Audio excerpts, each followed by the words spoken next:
Mchezo leo ile moja amepata nayo shida, ameelekea nayo hospitali. Kwa hiyo hii moja imebakia, players, technical bench, viongozi wameisign na tutampelekea hospitali kama ishara ya zawadi ambayo wenzake wameitoa wake. Unaona kulishika mpaka kichwa pale.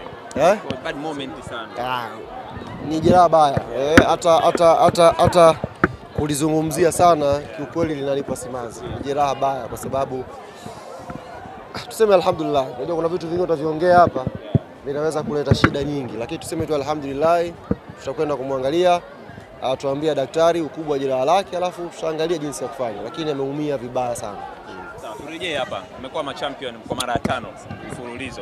Neno lako kwa niaba ya viongozi kuelekea kwa wananchi. Kwanza kwa niaba ya viongozi nitoe shukrani zangu za dhati kwa wanachama na mashabiki wa klabu yetu Young Africans. Shusha kwanza maiki.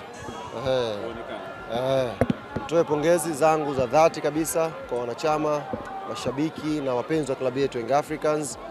Moja ya siri kubwa ambayo natufanya kila siku tuna mafanikio ni umoja ambao tuko nao, kuanzia kwenye matawi yetu kuja kwenye vikundi vyetu mbalimbali, lakini kwa wanayanga mmoja mmoja. Tumekuwa na umoja, tumekuwa na upendo na tunafanya kazi kwa pamoja kama taasisi. Pana changamoto, ushauri unatoka, unafanywa kazi, tunaendelea kwenda mbele zaidi. Kwa hiyo ubingwa huu ni ubingwa wa 5 mfululizo, ni historia kwa kizazi hiki. Nyinyi wote ambao tuko hapa mnaonioji, mimi ninayeongea, hayupo katika sisi hapa ambaye ameshuhudia timu ya Tanzania ikidominate ligi kwa miaka misimu 5 mfululizo. Imeshawahi kutokea miaka ya 70 huko nyuma, lakini kwa miaka ya kizazi hiki hapa hakuna. Kwa hiyo Young Africans tumeandika historia na ni rekodi ambayo leo inaweza kuonekana kawaida, lakini baada ya miaka kupita tutakuja uketi sisi tukasema Yanga walifanya kitu kikubwa sana mwaka 2026. Ilikuwa ni msimu mgumu kiasi chake, lakini maneno yalikuwa ni mengi. Leo mmeweza kufanikisha kuwa mabingwa. Kuna nini sasa cha kuzungumza? Unasema anayezungumza mwisho ndio ambaye kwanza msimu ulikuwa mgumu, lazima tulikiri hili. Msimu ulikuwa mgumu sana.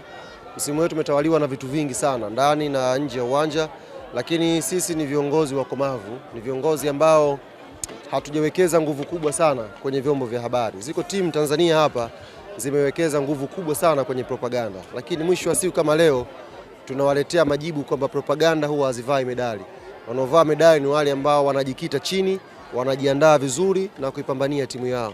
Kama sio uongozi imara Young Africans, kama sio kuwa na wachezaji ambao wana uzoefu, kama sio kuwa na wanachama na mashabiki ambao ni wavumilivu, mafanikio ambayo tumeyapata leo pengine tusingeyapata. Kwa hiyo ni kiasi cha kujipongeza wote. Umekuwa msimu mgumu na wenyewe mmeshuhudia leo ndani ya uwanja tumepoteza best players wetu kwenye nyakati zote.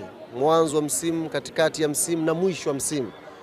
Majeraha makubwa yameisumbua timu yetu kwa wachezaji wetu nyota. Lakini ndivyo tunasema alhamdulillah, msimu malizika, tumekuwa mabingwa, tutajiandaa kwa anaofuata sasa. Mipango ikoje? Sababu sasa ndio eneo langu hilo. Mwaka huu tunakwenda kufanya sherehe za tofauti sana. Mwaka huu nilimsikia siku moja yule Miraji akisema Yanga watasherehekea sana kombe hili kuliko miaka yote. Ni kweli. Mwaka huu tutapiga msondo sana. Niwape tu ratiba fupi ya jambo letu. Leo usiku hili kombe tumelichukulia chumba kwenye hoteli ya nyota 5 hapa Dar es Salaam, linakwenda kulala pale. Na kutakuwa na ulinzi mkubwa sana nje ya kile chumba kwa sababu tumegundua maadui ni wengi. Chopa tu yenyewe ilikuwa imekaa juu ilikuwa inatembea kwa wasiwasi. Ikija hapa watu wanafurahia, ikienda Mwenge watu wanasonya. Ikabidi rubani yule apige simu kwa NBC. Mmeniambia viwanja vyote viwili kuna sherehe. Mbona huku unapata vigelegele, huku unapata misonyo? Shida nini? Akaambiwa Prince Dube huyo kashaharibu mambo. Kwa hiyo chopa ikabidi irudi kae inatembea tu hapa jeshini hapa. Kule tena haiendi. Sasa leo tunakwenda kulihifadhi kwa ajili ya hawa maadui. Lakini siku ya Ijumaa ambayo itakuwa ni tarehe 3 tutakwenda kufanya dina gala moja kubwa sana hapa Dar es Salaam kwenye moja ya hoteli kubwa sana. Tutaalika viongozi na mashabiki mbalimbali kwenye hiyo dina gala ya kusherehekea uchampioni wetu. Alafu Jumamosi tarehe 4 ndio siku ya paredi. Tarehe 4 mwezi wa 7 ndio siku ya paredi. Na paredi safari hii haitafanyika Dar es Salaam. Itafanyika katika jiji la Mwanza. Tutakwenda kuifanya Mwanza. Kwa hiyo tarehe 4 Air Tanzania itaondoka hapa itakwenda Mwanza, gari linatusubiri kule, tutapanda, tunaelekea CCM Kirumba kwa ajili ya burudani. Kwa hiyo niwaambie wanayanga wa kanda ya Ziwa wajiandae. Mwaka huu uongozi umechagua paredi la kihistoria la mara 5 likafanyike tarehe 4 Mwanza. Kwa hiyo wajiandae. Nimekusikia vizuri na waliokuwa Dar es Salaam tujiandae na safari ya kwenda kwenye sherehe. Siku hiyo tutasherehekea asubuhi mpaka usiku. Tuna orodha ya wasanii wote mnawajua nyie, wataperform wandai na wa kimataifa watakuja. Hatutaacha mwili wetu siku hiyo hata katika sehemu kidogo tusifurahi. Kwa hiyo tarehe 4 Jumamosi ni paredi la kihistoria Mwanza hiyo. Nimekusikia vizuri mwenyekiti, ni tarehe 4 hii. Tarehe 4 Jumamosi. Chuma itaondoka Dar es Salaam itakwenda Mwanza, gari la paita tusubiri pale. Kwa hiyo kutoka player tutaingia kwenye gari, tutaizunguka Mwanza yote, alafu tutakwenda CCM Kirumba kwa ajili ya kwenda kufurahi. Na zaidi ya siku 3 hapa mwenyekiti. Kwa nini mmechagua tarehe 4? Kuna shughuli nyingi, hata Jumapili pia kuna parade nyingine. Hapa nimekupa tu za mpaka Jumamosi. Hapa tuna sherehe nyingi. Yaani mwezi wote ni mwezi wa party to party to party. Kwa hiyo tarehe 4 ndio tunafungua maparedi. Huu ni msimu wa maparedi. Tarehe 4 tunafungua, basi limeshafika, liko Mwanza limetulia. Kwa hiyo tarehe 4 tunakwenda wanayanga wote. Kwa wanayanga Dar es Salaam tujiandae na safari. Tarehe 2 hapo tuingie kwenye mabasi, msafara. Bwana leo umekuwa msafara mkubwa leo Dar es Salaam. Gari zaidi ya 200 hivi zimetoka makao makuu, zimesumbua sana Dar es Salaam. Kwa hiyo naamini pia Mwanza gari zaidi ya 500 za wanayanga, matawi yote tutakwenda kule. Nyie njooni tu. Kula na kunywa, GSM kashamaliza. Patachinjwa ng'ombe, patachinjwa kuku, yatagewa maji, juisi, kila kitu. Bosi ameshagaramia. Kwa hiyo sisi wanayanga Dar es Salaam tujiandae twende, alafu wale wa Mwanza wa kanda ya Ziwa wote wajiandae kutupokea. Tarehe 4 ni parade day.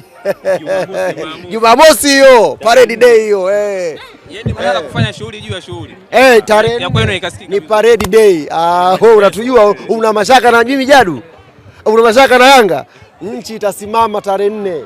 CCM Kirumba Mwanza yote itakuwa kijani na njano. Wanayanga tunatoka airport, tunazunguka Mwanza, alafu tunakwenda CCM Kirumba. Hakuna kiingilio, nyewe njooni tupate burudani inshallah. Hiyo haijawahi kutokea, Jadu nakuhakikishia.